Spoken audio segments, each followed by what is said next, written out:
We are so excited because this year Deborah's Place is celebrating our 40th anniversary.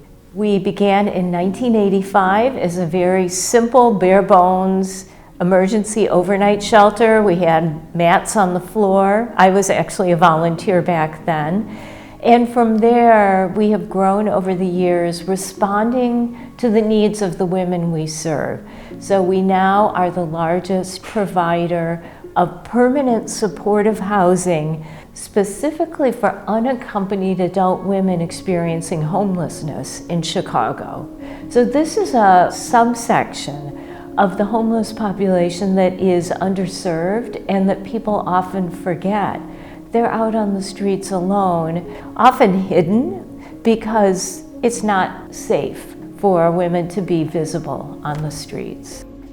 I've been living here at Deborah's Place going on 5 years now. I was homeless. I found out about Deborah's Place through 10 South Kedzie, Thresholds helping me get on the list, and one day I got the call. Our services are trauma-informed. Homelessness in itself is a trauma, but most of the women that we serve have experienced multiple traumas over their lifetime. They contacted my emergency contact, and she found me and said, get to Deborah's Place. They want you to come sign your lease, come find an apartment. And I was gone. No more on the streets. I have a lease with my name on it, my apartment number. We provide housing, case management, food and meals, health services. We have learning centers on site. We do educational services, life skills, and employment services. So we really try to provide a comprehensive approach so that each woman can come in and figure out what is it that I need to start this process of healing. The ladies here help each other out. Even some of the staff, they check on me, I check on them, you know. One turn deserves another. Today, we see you. Today, we walk with you. Today, we forward march. The mayor of Chicago, Brandon Johnson, proclaimed November 1st as Homelessness Awareness Day, which was the day that we held our Homelessness Awareness Walk. The Homeless Awareness Walk was an amazing event. We were able to really allow the community to see how homelessness, which can be invisible, is still a very real issue.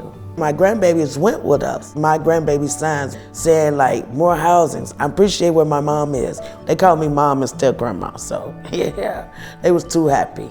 In a lot of ways, the women that we are working with, or those who are still living on the streets waiting for housing, are experiencing a culture of unkindness, I would say, unlike any I've ever seen. In my view, the only thing we can do is to counter that with fighting as hard as we can to continue to serve the women that we serve, and to do so in a compassionate, in a kind, and a way that really values the human beings that they are.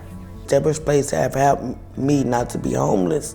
Deborah's Place have helped me to find a sense of myself. Find that I am safe where I'm at. I'm a changed person. I'm not the same person I used to be. I could go outside and hang, and when it's time to go home, where can I go? Home to my Deborah's Place. Home to where I lay my head. Home to where I got my own keys at. With my Tamagotchi.